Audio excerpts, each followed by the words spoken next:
Bueno, estamos todos aquí. Muy buenos días. Les doy la bienvenida para una nueva clase del curso de Enfermería de Trasplante de Fucaiva. En la última clase del curso, hoy les voy a presentar a la licenciada Nora Ibáñez, que se desempeña sus actividades en la unidad del Centro Regional de Ablación Implante Norte, como la conocemos nosotros, CRAI Norte, que está ubicado en el Hospital Eva Perón, en la localidad de San Martín. Y ella nos va a dar hoy el tema de los cuidados en los pacientes trasplantados en órganos sólidos. Así que, bueno, bienvenida y Nora, todo tuyo.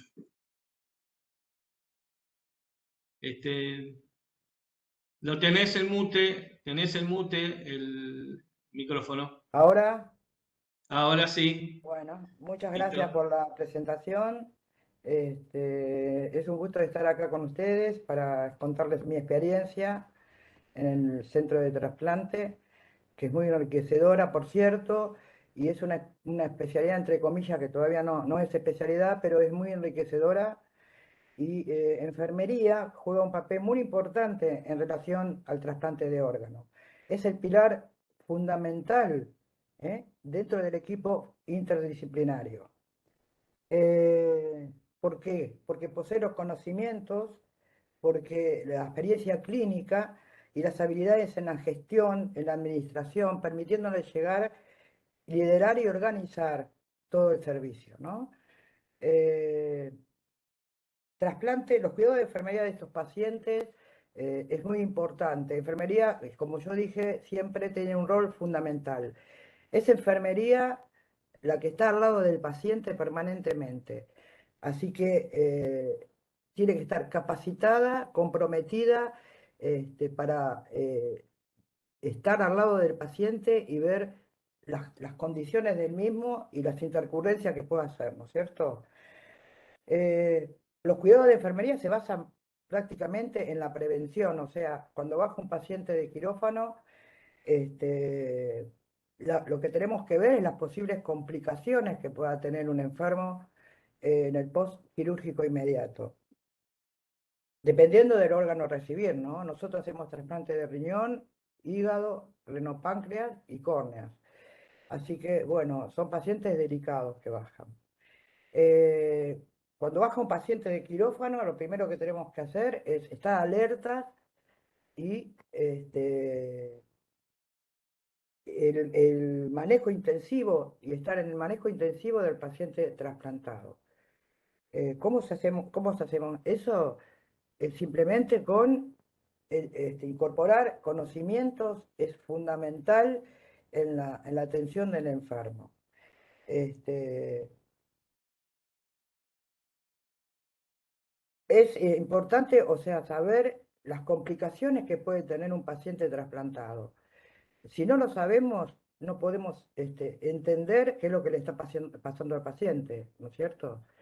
Eh, por eso es que lo tenemos que educar, leer y comprender qué es lo que puede pasar en el post quirúrgico. ¿Cuáles son las actividades de enfermería desde el momento de la recepción del paciente en el post-trasplante, ¿no? Valorar el estado de conciencia al ingreso de la unidad es fundamental, haciendo las diferentes escalas que ya las sabemos. Conectar el monitor principalmente y saturador de oxígeno. Cubrir y mantener al paciente caliente, porque no se olviden que en el post-anestésico inmediato viene, el paciente baja atérmico, o sea, tiene frío, ¿no? Entonces, cubrirlo con mantas. Comprobar el apósito de la herida quirúrgica, si está sangrando, por sobre todas las cosas. Comprobar las vías de drenaje y abordaje de pérdidas.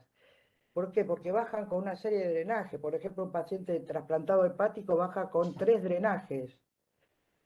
Su hepático Perdón, tiene... Nora. Sí, Nora, un sí. segundito. Disculpame que te moleste. Están diciendo que se escucha un poco bajo el volumen. ¿Lo A podés ver, levantar el volumen del micrófono? a ver.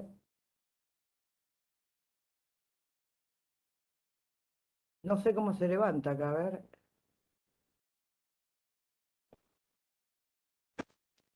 O Ahí me acércate un escucha poquito. mejor. Ahí se escucha. Está. Me Pegate saqué más al el micrófono y auricular. habla. Me saqué el Sí, auricular. sí. ¿Se escucha Ahí se mejor? escucha mejor, sí. Sí, sí, sí. Gracias, disculpa. No, por favor. Bueno, estaba hablando de las actividades de enfermería desde el momento de la recepción del paciente post-trasplantado, que son valorar el estado de conciencia al ingreso de la unidad haciendo las diferentes escalas, ¿no? Conectar el monitor y el saturómetro. Conectar el oxígeno. Si el paciente no está respirado, conectar oxígeno al 28%. Ustedes saben que en enfermería no puede conectar oxígeno más del 28%, salvo indicación médica.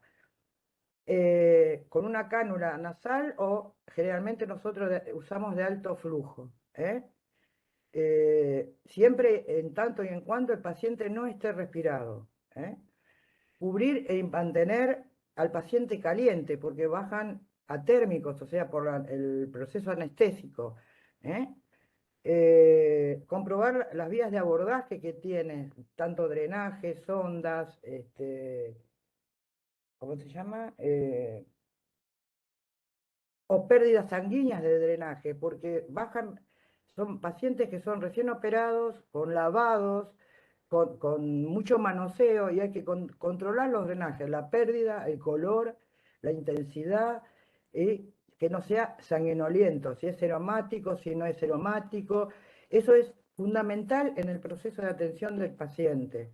Es enfermería quien se da cuenta de esas cosas.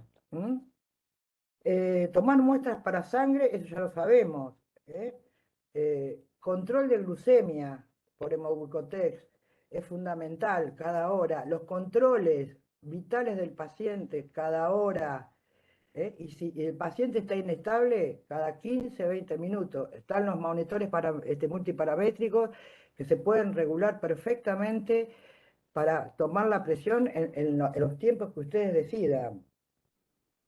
Administrar los fluidos según el protocolo e indicación médica.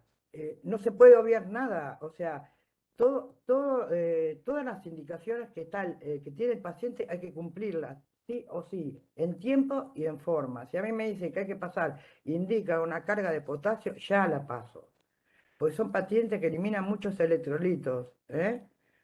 Eh, comprobar la permeabilidad de la sonda vesical, en este caso también en los pacientes trasplantados más de riñón, porque claro, como son trasplantes inmediatos, pueden formar coágulos y tapar la sonda. Generalmente nosotros hacemos lavados vesicales, ¿eh? Que bajan con sonda de 3 vías, donde entra por una vía el lavado y por la salida sale el líquido inyectado. Eso, si es una indicación médica, es continuo. Se puede tapar la sonda. Muchas de las complicaciones que tienen estos pacientes son detectadas por enfermería. Mantener los volúmenes diuréticos. Si el paciente sale orinando, tenemos que tratar en todo lo posible de que se mantenga el volumen diurético, ¿no? Entonces, si no sale orinando, obviamente que no le vamos a hacer una carga de 3 litros de agua de fisiológico. ¿Por qué? Porque lo vamos a encharcar al paciente. Pero eso es indicación médica. Pero nos tenemos que dar cuenta que si el paciente no está orinando, nosotros no podemos sobrehidratar al enfermo, si no se lo puede expandir. ¿eh? Eh, Registrar la diuresis horaria, fundamental en los pacientes trasplantados de riñón y de hígado que no salen orinando, ¿no? O que salgan orinando oligonúricos o salgan orinando bien, también tenemos que controlar, porque son pacientes que tienen mucho manoseo adentro y pueden hacer una falla renal en cualquier momento. O sea que los controles, los balances tienen que ser horarios, control de TA, control de temperatura, control de frecuencia cardíaca, control de respiración. Si está respirado, vamos a controlar el volumen del respirador en cuanto está ciclando. Esos son todos controles de enfermería. La presión venosa central, eso lo medimos nosotros. ¿Para qué? Para ver el volumen de agua que tiene el paciente y en tanto a eso se lo indica el médico si bajar el volumen de agua que ingresa o elevarlo. Eso lo mide enfermería, o sea que enfermería es muy amplia en este aspecto. Eh,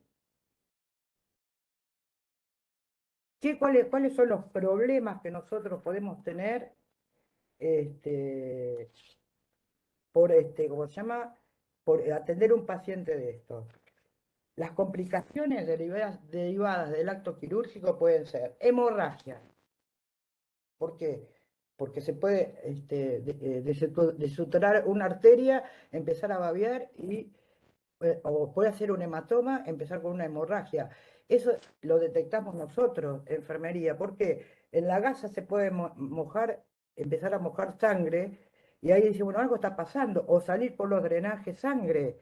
Yo no puedo dejar pasar que cuando baja de quirófano tiene 50 de hematuria, perdón, de drenaje hematúrico, y a los 10 minutos tengo 200 centímetros cúbicos. Es imposible que yo me tenga que quedar callada por eso. Tengo que avisar urgente al médico. Algo está pasando al paciente. Eh, Trombosis, puede ser una trombosis también, que ese es un diagnóstico, no es un diagnóstico de enfermería, pero es un diagnóstico médico. Algo está pasando. El paciente se va a poner cianótico, se va a poner la boca cianótica, algo va a pasar, está tapando una arteria, tenemos que avisar. Eh, Complicaciones derivadas de la anastomosis, el paciente puede hacer globo vesical, quizás salga de quirófano orinando y de pronto no orina más. Algo está pasando. Si estaba orinando anteriormente y ahora no. ¿Eh? Entonces, dejó de orinar, está en anuria. ¿Qué pasó? Doctor, está en anuria, estaba orinando 100 cada hora y ahora no está orinando. ¿Eh?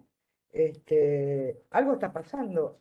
Todo. Es un equipo interdisciplinario en donde nosotros estamos en conjunto con los médicos aportando nuestros conocimientos. Es fundamental eso para el rol de enfermería. ¿Y cómo hacemos eso? Capacitándonos, mirando, ver el paciente, hablar con los enfermos, leer y leer, haciendo cursos. Es muy enriquecedor en el aspecto de enfermería hacer ateneos, por ejemplo, donde una enfermera presenta un caso interesante y después todo el resto de enfermerías que están en el ateneo opina y da nuevas sugerencias que puedan mejorar la calidad de atención del paciente.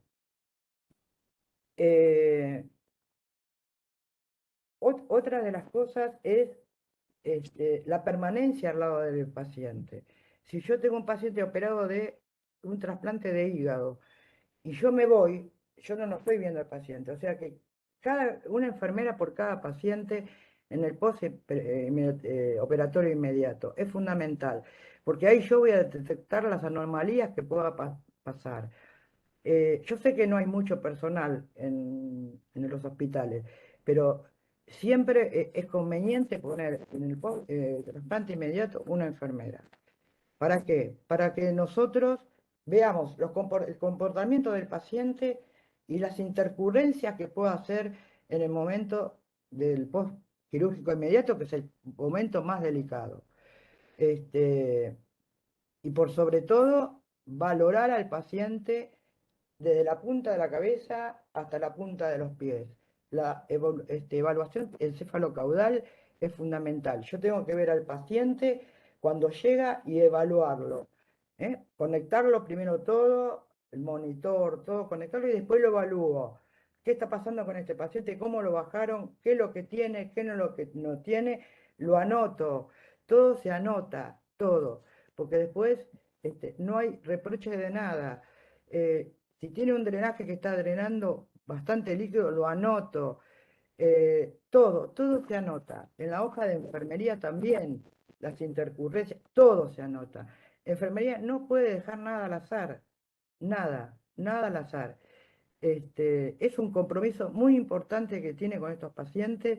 Son pacientes que están en lista de espera, que esperan mucho tiempo y no se merecen una mala atención. ¿Eh? Son pacientes que quieren cambiar su vida rápidamente. Y bueno, un error nuestro puede ser el error del órgano, ¿no? Un error nuestro puede ser el error de un órgano. Por eso es importante la capacitación en este aspecto. Este, después tenemos el paciente, en las primeras 24 horas son las primeras 24 horas críticas, por supuesto, más en el trasplante hepático, ¿no?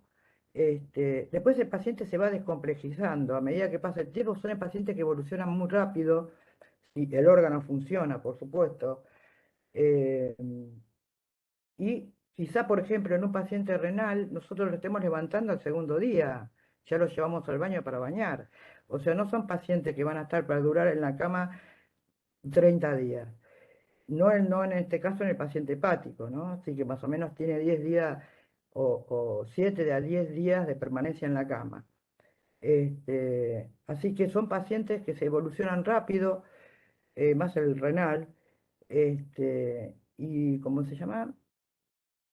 Así que en el hepático vamos a tener que tener muchos cuidados porque tienen 3 drenajes, tienen el biliar, hay que rotarlos, bañarlos, tener cuidado con las vías centrales que bajan. Generalmente bajan con vía central, con Swan-Ganz, para medir la presión pulmonar. eh, o sea que son pacientes muy complejos. Y a la hora de tocarlos y de manejarlos hay que tener muchísimo, pero muchísimo cuidado. Eh,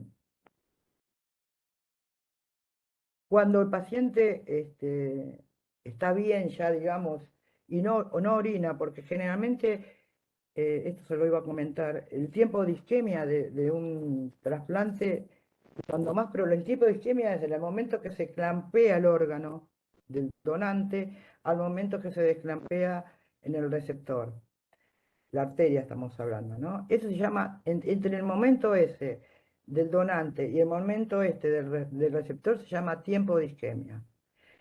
En el riñón nosotros trasplantamos hasta 30 horas de isquemia. O sea que es muy probable que con ese tiempo de isquemia el receptor no orine cuando salga de quirófano. Y puede estar 1 o 2 meses sin orinar. Este, Generalmente pasa eso por el tiempo de isquemia que tiene el riñón. El hígado no, el hígado tiene 12 horas de tiempo de isquemia. Así que es una cosa urgente, ¿no? Se trasplanta enseguida. Pero el riñón tiene un proceso de procuración y en la organización de la entrega de órganos bastante prolongado, así que los tiempos de isquemia son prolongados generalmente entre 15 horas o más, y generalmente no salen orinando. Son pacientes que son muy ansiosos, no son, se ponen muy ansiosos porque no orinan, se empiezan a pensar de que se trasplantaron, no saben por qué, pues si no están orinando, que bueno. También enfermería en ese aspecto tiene una contención psicológica sobre estos pacientes y tiene que saber detectar esos inconvenientes para llamar a la psicóloga, o bien nosotros tenemos la capacidad de hablar con el paciente y tranquilizarlo. Son pacientes que perduran ahí internados más de un mes o 2 meses, o a veces se los mandan a la casa y vienen a dializar, por ejemplo, pero no orinan. O sea, está todo, le hacen biopsia y está todo bien, los nefrones están bien, pero el paciente no orina. O pueden hacer un rechazo. ¿eh? Por biopsia se detectan rechazos y se los trata. Los rechazos son muy comunes en trasplante. ¿eh? ¿Por qué? Porque claro, con el tiempo de isquemia, el líquido de preservación que tiene el riñón antes de colocarse el receptor, tiene su dinámica, ¿no? Entonces, cuando hay un rechazo se lo trata. ¿Y cómo lo tratamos los rechazos? Ustedes saben que vamos a hablar un poco de inmunosupresión, que estos pacientes, este,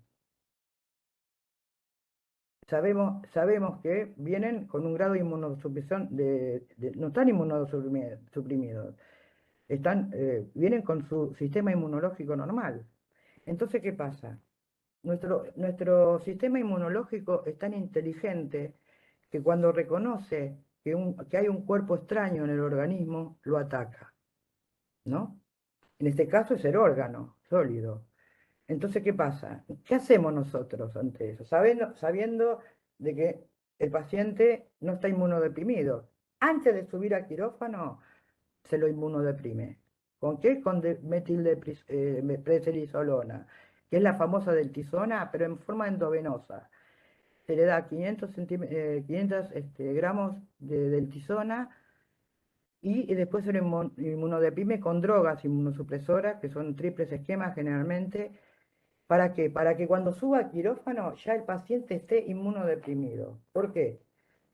Porque ya lo que lo dije, es tan inteligente nuestro organismo que cuando ya vayan a colocar el órgano en el cuerpo del paciente, ya lo va a rechazar. Literalmente, no sé si me fui, no, literalmente lo parte. Si no está inmunodeprimido el paciente, lo parte el órgano. Entonces, ¿qué hacemos? Bajamos las defensas para mantener sedado el sistema inmunológico. ¿Eh? O sea que tienen las defensas bajas. Y eso es muy importante porque cualquier bacteria, cualquier mal manejo de las medidas de bioseguridad, lo vamos a infectar.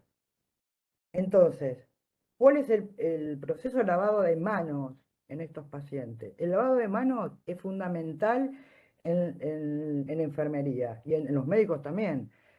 Yo no puedo atender a un paciente sin lavarme las manos antes. Después me pongo los guantes, me saco los guantes, lo atiendo, me lavo las manos de nuevo antes de atender otro. Las medidas de bioseguridad, por sobre todo la pirámide está. Las medidas de bioseguridad son muy importantes en los trasplantados. Sin ellos, sin ellos no hay trasplante. ¿Eh? Si yo paso el contamino de un paciente a otro, van a estar todos infectados. Entonces, enfermería tiene que conocer muy bien las medidas de bioseguridad, lavado de manos por sobre todas las cosas. ¿Por qué? Porque están además inmunosuprimidos, no solamente en trasplante, en áreas críticas como terapias intensivas polivalentes, también el lavado de manos es fundamental. ¿Eh? Eh, los aislamientos respiratorios, pacientes infectados respiratorios, aislamiento respiratorio de contacto, saber vestirnos, de vestirnos, todo para evitar la contaminación a estos pacientes. Los cuidados generales de los inmunosupresores tenemos que tenerlos mantenidos protegidos de la luz y en un lugar fresco y seco. Aparición de efectos secundarios. ¿Por qué? Porque son drogas importantes que pueden tener, tienen efectos secundarios. Entonces, si el paciente empieza con temblores, empieza con chuchos de frío, después de la toma de la inmunosupresión, hay que tener cuidado y avisar enseguida. Porque pueden ser alérgicos, puede estar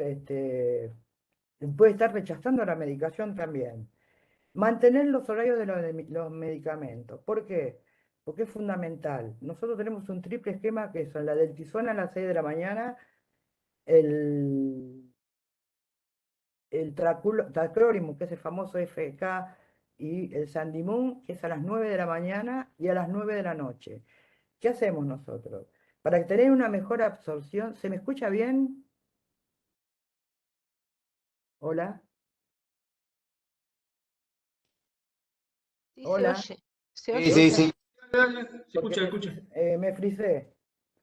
No, no, no, está bien. Ah, bueno, entonces estamos hablando de la inmunosupresión, nosotros tenemos los horarios establecidos ya para la inmunosupresión, que son a las 9 de la mañana y a las 10 de la noche. ¿Cómo lo hacemos? El paciente tiene que estar una hora antes y una hora después de la toma en ayunas. ¿Para qué? Para que tenga mejor absorción. Mire qué tan importante es la inmunosupresión, que tenemos que tener el paciente en ayunas una hora antes y una hora después para que tenga mejor absorción en el organismo. O sea que no pueden comer ni tomar más nada, sino sí con un poco de agua la inmunosupresión. A las 9 y a las 9 a la noche pasa lo mismo, o cenan a las 8 de la noche o cenan después de las 10 de la noche, porque de 8 a 10 de la noche no pueden comer ni tomar nada, ¿sí? A las 9 la inmunosupresión. eso es fundamental que nosotros lo entendamos, ¿eh? Y que el paciente también lo entienda en el alta, ¿eh? Eh, interiorizarse por sobre todas las cosas del monitoreo del medicamento, porque además no es fácil, o sea, nosotros damos la inmunosupresión, pero nosotros tenemos un dosaje que se hace para ver si está regulada la medicación inmunosupresora en buenos términos. O sea, que es, por ejemplo, en el Sandimun es T0 y T2 y haya sobre la curva, y ahí me va a indicar si hay que bajarle o subirle la medicación, que lo hace el médico, por supuesto, pero nosotros somos los encargados de sacar el T0 y el T2 2 horas posterior a la toma. Eso nos va a indicar si el paciente está bien medicado o si hay que subirle o bajarle. Pasa lo mismo con el tacrolimus, que DFK, que eso lo lean, entren en el Google académico y lean que son las drogas inmunosupresoras, que es el T0 DFK. También nosotros sabemos con eso si hay que bajarla o subirla o suspenderla, porque muchas veces estas drogas están sobremedicadas y la suspenden. ¿Por qué? Porque son nefrotóxicas y hepatotóxicas. Si está sobremedicado, hay que suspenderla 2 o 3 días, pero por ese valor nos damos cuenta, ¿eh? Entonces ya nos van a avisar a nosotros que hay que hacer T0 o T2 de ciclo y nosotros tenemos que sacar sangre 2 horas posterior a la toma o antes, según el medicamento. Favorecer el líquido, si el paciente está orinando, por supuesto, y está todo bien, favorecer la toma de líquidos al enfermo renal. Tiene que tomar por lo menos 3 litros de agua por día, también para que haya una buena eliminación de la medicación, ¿no es cierto? Este,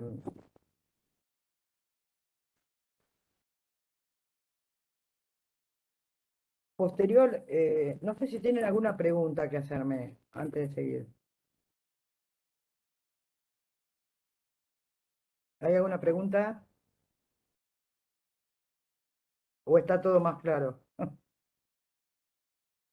¿No hay? ¿Se me escucha? No recibo. Bueno, ¿se escucha? Sí, sí, vos seguí que se está escuchando bien, Ah, se está escuchando perfecto, porque bien. entonces Igual pueden no hay dejar todas ninguna. las consultas en el chat. Todas las consultas que quieren hacer, está abierto el chat para que vayan dejando las preguntas. Ah, perfecto, ahora lo veo. ¿Eh? No soy muy ¿Sí? ducha en esto yo acá. Bueno, No, no te hagas problema que yo lo voy siguiendo. Podés continuar. bueno. Eh, ¿Qué pasa con estos pacientes cuando no, por ejemplo, no funciona el órgano, por ejemplo, en este caso el riñón? Porque si no funciona el hígado hay que retrasplantarlo.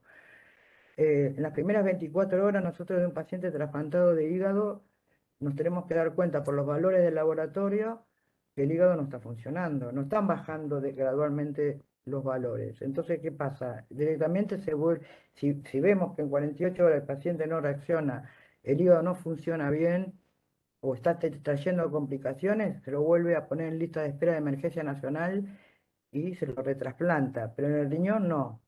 En el riñón hay un tiempo de espera, ¿eh? Como ya dije. Son pacientes que se ponen muy ansiosos, hay que estar encima de ellos. Son distintos, o sea, la psicología de estos pacientes son totalmente distintos a lo de una terapia polivalente. Están todos respirados, por ejemplo, bueno, pero un paciente lúcido no reacciona como un paciente trasplantado. Son pacientes lúcidos los renales. No es que pacientes que son pacientes lúcidos y hay que tener mucha contención y mucha preparación para tratar de abordar los problemas. Son pacientes que traen muchos conflictos sociales, este, y quizás no tengan un lugar para donde ir a vivir, viva en una casilla, y nosotros no podemos mandar a una paciente una casilla de madera con piso de tierra. Son pacientes que hay que adecuarse, llamar al asistente social para que resuelva el tema del alojamiento de donde viven, porque como están inmunosuprimidos no los podemos mandar a cualquier lado. O sea, son pacientes que tienen que tener una asepsia y una higiene permanente. Eh, y está en enfermería también detectar esos problemas, ¿no? Sociales. eh, que se detectan y muchos. Nosotros llamamos enseguida al asistente social, llamamos a la psicóloga, somos nosotros los encargados de estar pendientes de lo que le pasa al enfermo. Este, en el alta, por ejemplo, el paciente está orinando, vamos al alta, el paciente está orinando, se va de alta. ¿Quién es el encargado de explicarle a él o a ella las drogas inmunosupresoras, cómo manejarse en el alta? En enfermería. Enfermería es el encargado de dar el alta al paciente. Entonces, ¿cómo hacemos nosotros? A ver, tenemos que explicarle la inmunosupresión, cómo tomar la inmunosupresión y que no debe olvidar nunca, porque la inmunosupresión no la puede abandonar. O sea, no se puede dejar de tomar la inmunosupresión. Si deja de tomar la inmunosupresión, ¿qué pasa? Suben las defensas y hacen un rechazo. Hay muchísimos casos de que dejan la inmunosupresión, muchísimos, y vienen muy mal a la guardia. ¿Por qué? Porque suben los valores de la urea, de la creatinina, no solamente en los hepáticos y en los renales, en los dos. Si dejan la inmunosupresión, suben las enzimas hepáticas en el hígado y en el renal suben la función renal y baja el bicarbonato, vienen dados vueltas. ¿Por qué? Porque suben las defensas. Al subir las defensas, el sistema inmunológico lo va a atacar. ¿Eh? Y no es el órgano nativo, es un injerto, reacciona de distinta manera. Entonces, lo que tenemos que inculcarle al paciente al alta es la toma de la inmunosupresión, no abandonarla, no dejarla bajo ningún motivo, llevarla a todos lados.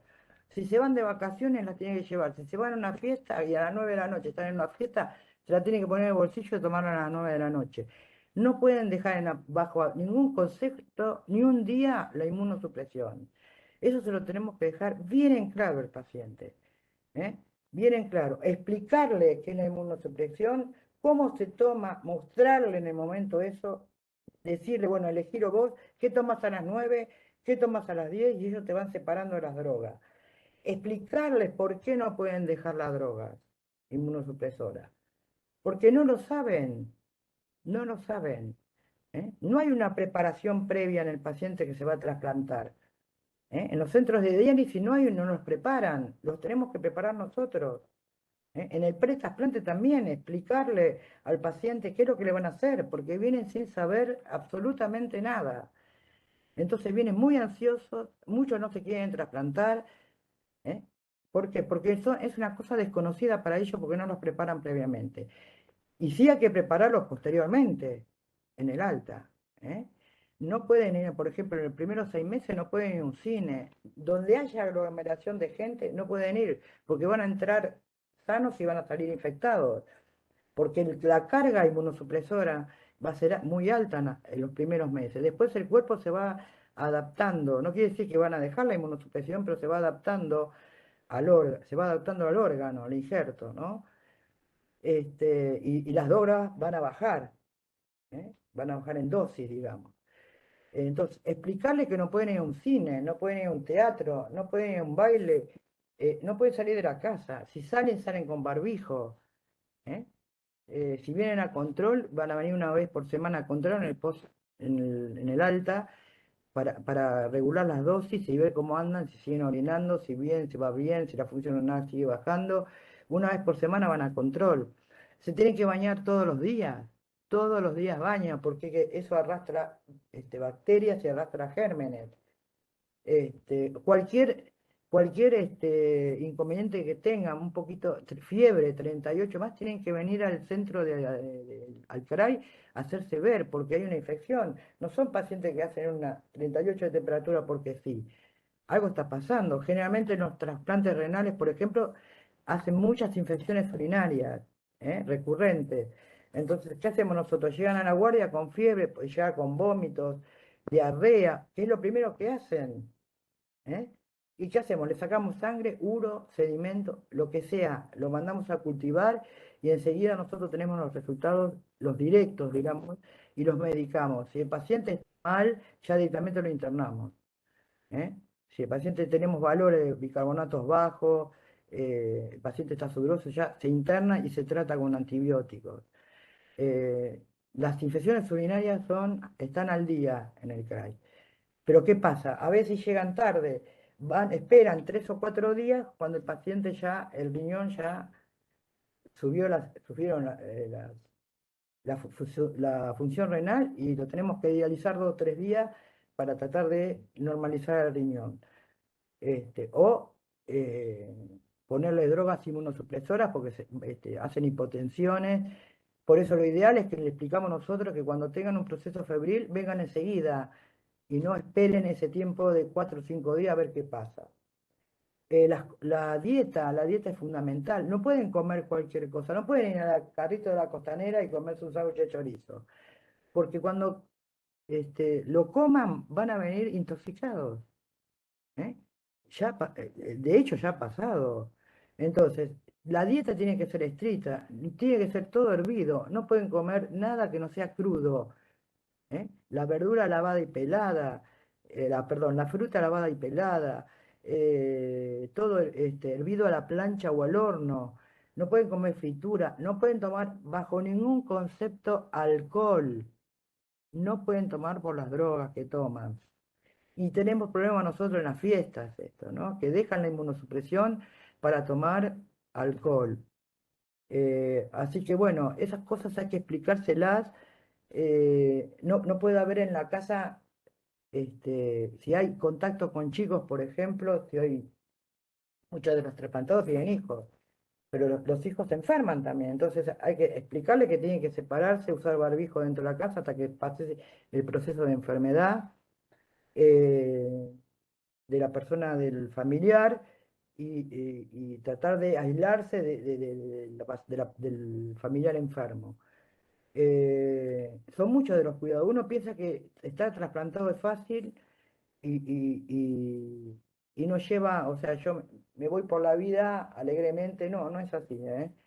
El trasplantado se tiene que cuidar mucho. En función a lo que se cuide es lo que va a durar el órgano. Cuando más se cuida, nosotros tenemos casos de 17 años de pacientes trasplantados de hígado, pero son pacientes muy meticulosos.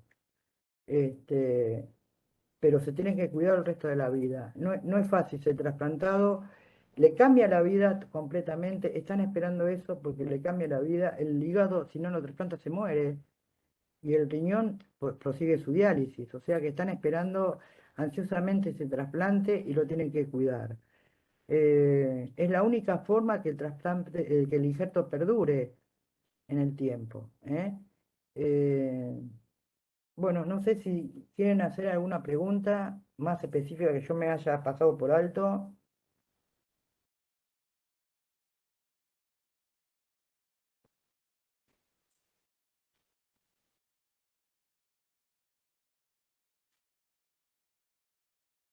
¿Alguna pregunta?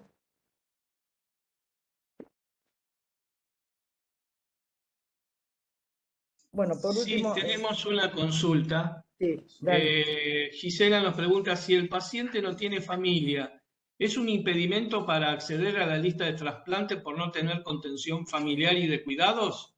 No, no.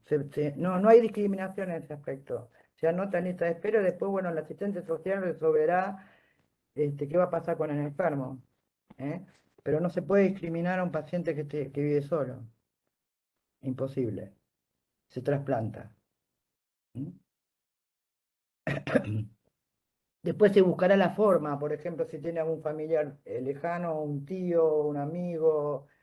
Generalmente, viste, son amigos que se comprometen a tenerlo por un tiempo hasta que el paciente se recupere totalmente, pero se trasplanta igual, ¿eh?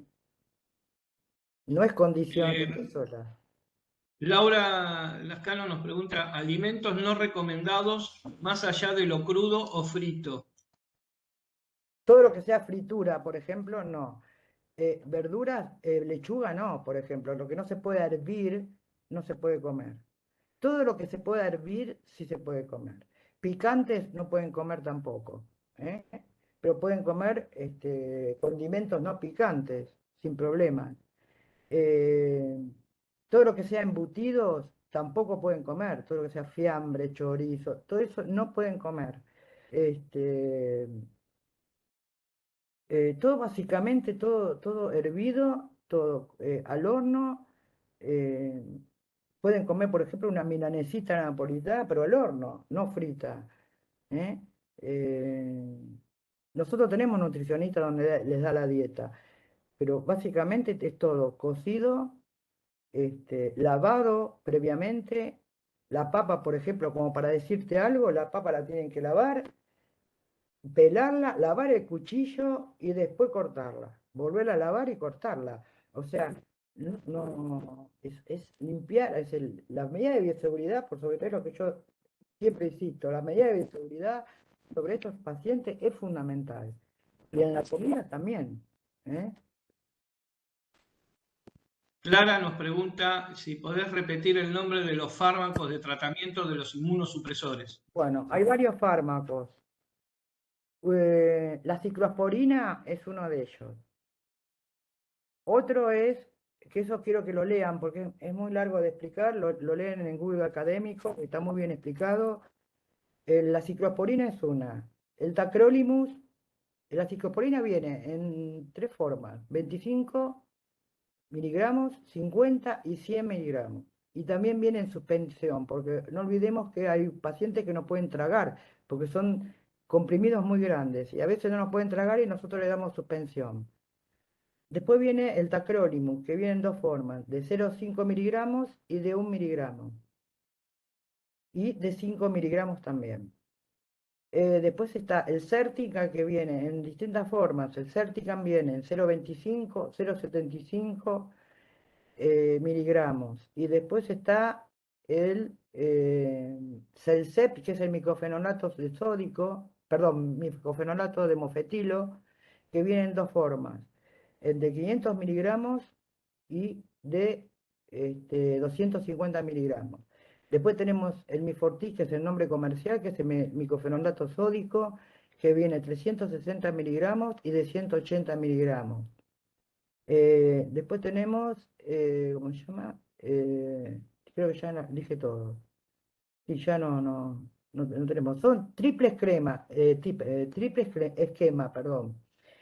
Generalmente se usa el Sandimun con el Mifortic o el Celset, que es el micofenolato mofetilo o el sódico, y la deltisona, esa sí me olvidé, que es la metilprednisolona, que va como triple esquema, que esa se da a las 6 de la mañana. Es el triple esquema que usamos nosotros. También hay drogas inmunosupresoras en forma endovenosa, pero eso lo usa Estados Unidos. Nosotros, por lo menos en nuestro centro, no. Que va variando. Ese triple esquema, o le ponen tacrolimus, o le ponen ciclosporina, o le ponen Certica. Sirolimus es otra droga, el sirolimus, que viene de 0,5 y de 1 miligramo y de 2 miligramos. Esa es otra droga inmunosupresora. Eso, por supuesto, lo indica el médico. Nosotros no tenemos nada que ver. Nosotros lo que tenemos que saber es cómo lo va a tomar y explicarle al paciente cómo lo va a tomar. ¿Eh? Siempre lo van a ver, si ustedes vienen acá y van a ver las indicaciones de los médicos y las indicaciones posteriores al alta, el triple esquema. Muchas de las veces, por ejemplo, si le ponen sirolimus al paciente, se le da deltisona o se le da ciclosporina de 50. Bueno, eso lo van variando los médicos de acuerdo a cómo reaccione el organismo a la inmunosupresión y cómo reaccione el injerto, ¿no? De acuerdo a los dosajes que se hagan. Pero me gustaría eso que lo lean en el Google académico, que está muy bien explicado, para que entiendan bien qué rol cumplen las drogas inmunosupresoras en estos pacientes, ¿no? Y qué elevan los linfocitos T y todo eso, que es muy importante saberlo también. Tengo dos preguntitas más. ¿Cómo no? Ahora, Gabriela pregunta si el cuidado de los pacientes trasplantados de por vida o finaliza una vez que el órgano ya fue aceptado en el organismo. El órgano no se acepta nunca en el organismo. El organismo siempre lo va a rechazar. Lo que va a aceptar, se va a acomodar, digamos. Repetime la pregunta, ¿cuál era? Si el cuidado de los pacientes trasplantados de por vida o finaliza una vez que el órgano ya fue aceptado por el organismo. No, no, es de por vida. Por eso digo, el órgano se puede adaptar a nuestro organismo, adaptarse en cierta forma, pero la inmunosupresión es de por vida de la duración del órgano. Dure 5, dure 10, dure 20 años, dure 2 años. O sea, no es eterno el órgano, ojo. Uno piensa que uno se trasplanta y se muere a los 90 años con el órgano puesto y se trasplantó a los 40. No, tiene un tiempo, o sea, el órgano se empieza a deteriorar con el tiempo. Por eso a veces les dije, tenemos órganos trasplantados de hígado de una paciente, por ejemplo, que tiene 17 años de trasplantada. Pero esa paciente es contra meticulosa. O sea, no sale de su esquema de comportamiento para cuidarse. Pero tenemos pacientes que no se cuidan y pierden el órgano a los 2 años, 3 años. O dejan la inmunosupresión y vienen dados vuelta y ya pierden el órgano, por más rechazo que tengan, por más tratamiento del rechazo que nosotros le hagamos, lo pierden y vuelven a diálisis otra vez o vuelven a la lista de espera otra vez de hígado. Tenemos muchos casos de eso. Por eso la parte psicológica a veces de los pacientes, de estos pacientes es muy importante. Porque yo estuve también indagando sobre estos pacientes que dejan la medicación. Y hay una cuestión de que ellos piensan que tienen un órgano de un cadáver. Es verdad. Pero bueno, tenemos que tratar de convencerlo y decir, bueno, que ese órgano que esa persona vio en un alto de altruismo, lo donó para que otra persona pueda vivir. Y ellos tienen en la cabeza, se le pone en la cabeza que tienen un paciente, un órgano de un cadáver. Entonces, cuando pasa eso, que yo se los explico también cuando se van de alta, que puede pasar eso, tienen que venir a la psicóloga, porque la psicóloga sabe manejar estos aspectos. ¿eh? Entonces, en ese aspecto dejan la medicación. Y cuando dejan la medicación, pasan 15, 20 días, vienen acá al CRAI ya eh, con pérdida del órgano. ¿eh? Ya no se puede hacer más nada, por más tratamientos que nosotros lo hagamos, lo inmunodeprimamos al cero para tratar de salvar el órgano, pero lo pierden. O vuelven a diálisis o vuelven a lista de espera de trasplante de hígado. Por eso es importante que ellos se cuiden mucho. Por eso yo digo que no es fácil ser trasplantado. ¿eh? Hay otra consulta con respecto a los inmunosupresores. Sí.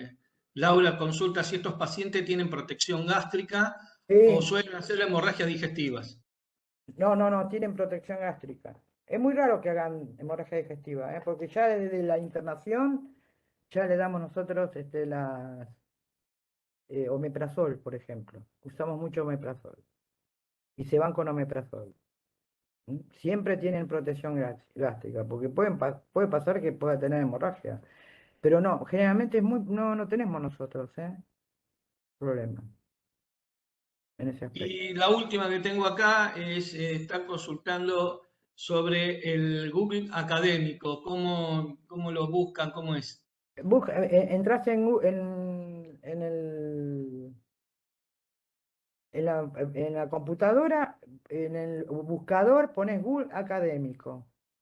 Entras ahí, te va a salir la pantallita, entras al Google académico y está el buscador.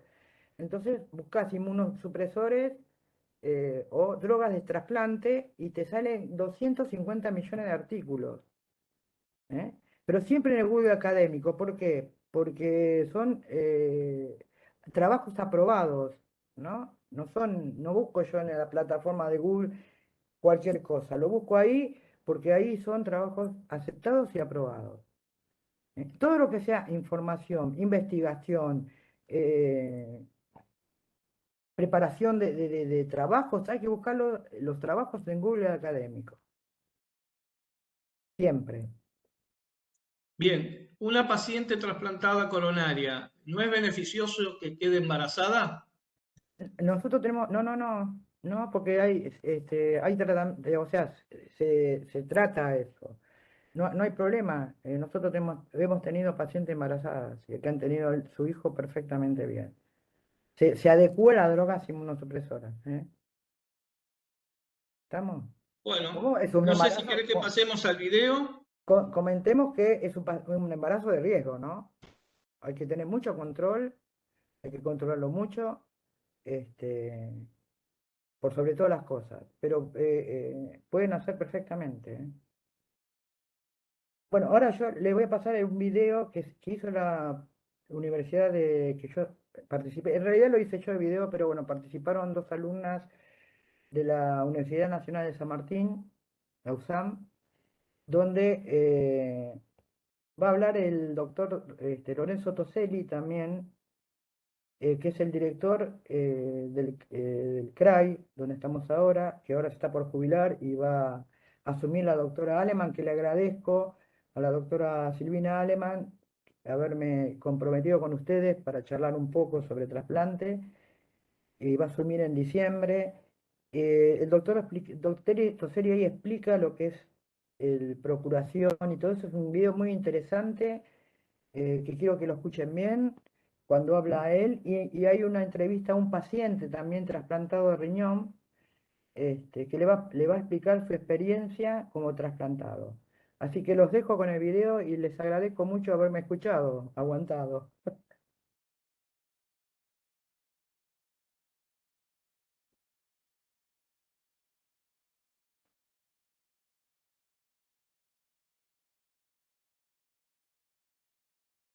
No se escucha.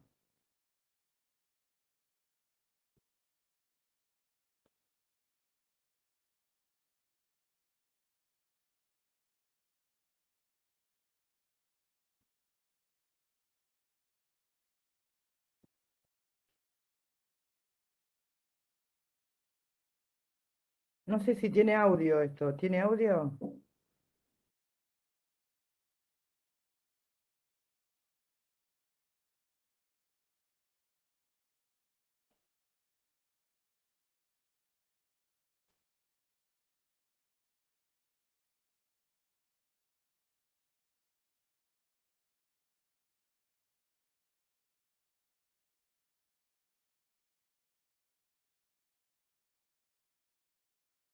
No se escucha.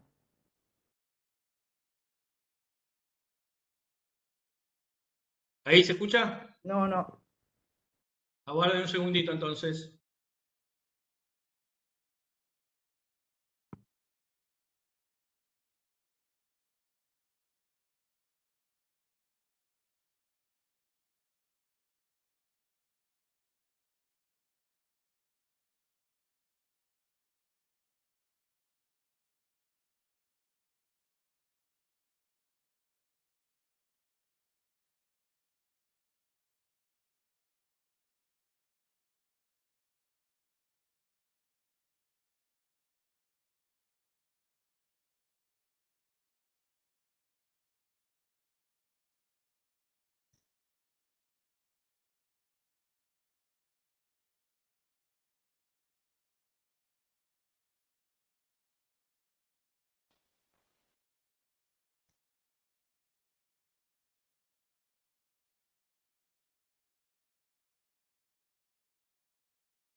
¿Se escucha? Sí, sí, ahí sale.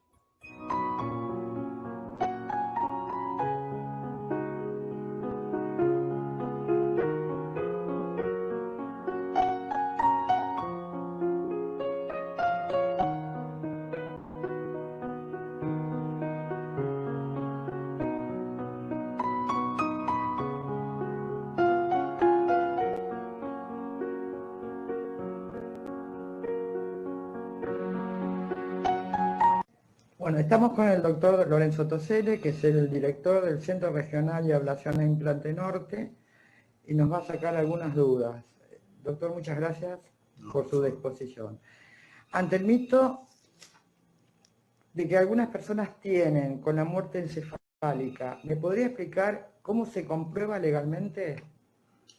La muerte encefálica tiene toda una serie de parámetros que están reglados por el INCUCAI y por la ley de trasplante, en donde uno tiene que comprobar con 2 estudios separados por una cantidad determinada de horas la falta de actividad de la corteza cerebral, que eso sería el estudio básicamente electroencefalográfico, y si no es factible porque hay una lesión tan extensa a nivel del cráneo, bueno, se hace una arteriografía donde se ve la falta de entrada de sangre por las carótidas y por las arterias al cerebro, con lo cual la falta de circulación evidencia la muerte del cerebro, o se utiliza también potenciales evocados. Se repite el estudio 2 veces y eso es lo que se usa en la actualidad para determinar muerte encefálica. ¿Por qué donar, doctor? Bueno, básicamente hasta hace pocos años atrás ciertas enfermedades eran irremisiblemente mortales, hasta que pudo desarrollarse toda una técnica nueva, toda una línea terapéutica nueva, que es el de reemplazar el órgano enfermo, como es el hígado, el riñón, el corazón, los pulmones, el intestino, el páncreas, y tejidos como las córneas, muy importante. De modo que, bueno, trasplantar es darles una oportunidad de vida a gente que tenía probablemente o una muy larga tratamiento terapéutico sustitutivo, como es el estar en diálisis con un riñón 3 o 4 veces por semana, varias horas a lo largo y con mala calidad de vida a lo largo de su vida, y si no, otras personas que básicamente morirían. La gente que tendría una miocardiopatía dilatada o una enfermedad pulmonar terminal o una insuficiencia hepática severa que lo llevaría a la muerte. El cambiarles el hígado o el riñón o el corazón o el pulmón les da una nueva chance de vivir. Bueno, doctor, muchísimas gracias y esperamos que haya muchos donantes, ¿no? Para poder seguir trasplantando y más en esta época de pandemia. Sí, si bien están un poco restringidos en esta época, evidentemente por múltiples razones, yo creo que es fundamental seguir trasplantando. Muchísimas gracias.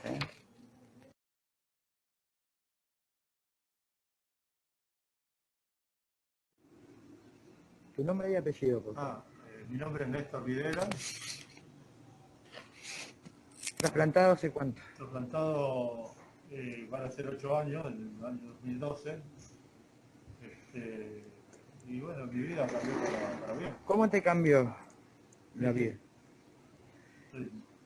Realmente estoy muy bien.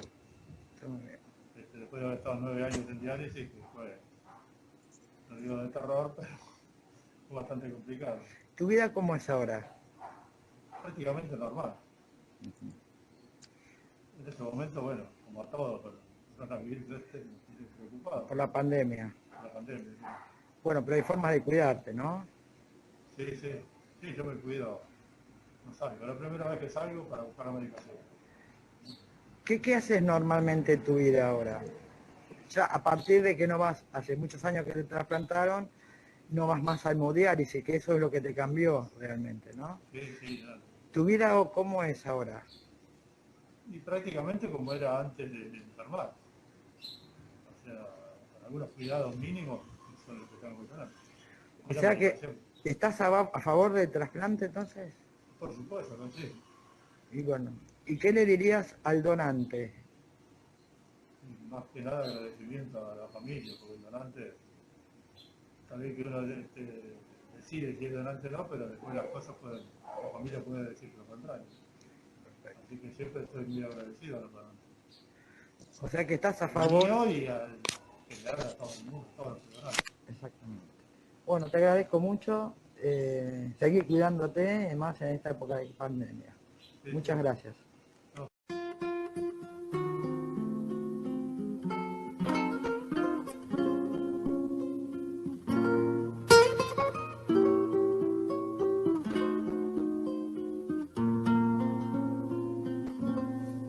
Gracias a la vida que me ha dado tanto, me dio dos luceros que cuando los abro perfecto distingo lo negro del blanco y en el alto cielo su fondo estrellado y en las multitudes el hombre que yo amo. Gracias a la vida que me ha dado tanto, me ha dado el oído que en todo su ancho graba noche y días, grillos y canarios, martillos, turbinas, ladridos, chubascos y la voz tan tierna de mi bien. Bueno, este video va a estar ahora, ya lo vamos a cargar en la plataforma para que lo puedan ver más tranquilo. Y en el transcurso del día de mañana va a estar esta charla también subida a la plataforma. Nora, no sé si querés decir algo más. Estás mutada. No, no se escucha. Sí, quiero terminar Acá. quiero terminar con algo que es la ley Justina, que es la 27.447, la que dice, la que cambió todo lo que es trasplante ahora, que todos somos donantes, ¿no? Salvo que se exprese lo contrario en las plataformas de Cucay, Buenos Aires Trasplante o Cucaiba, ¿no? Pero todos somos donantes, no es lo que era antes, que nosotros teníamos que pedir permiso a los familiares para que el paciente pueda, para que la familia diera autorización para ablacionar. Ahora somos todos donantes. En eso cambió la ley y gracias a Dios, por eso aumentaron la cantidad de trasplantes y bueno, es un paso importante hacia los trasplantes de órganos y que la gente mejore la calidad de vida. Nada más y muchísimas gracias a todos.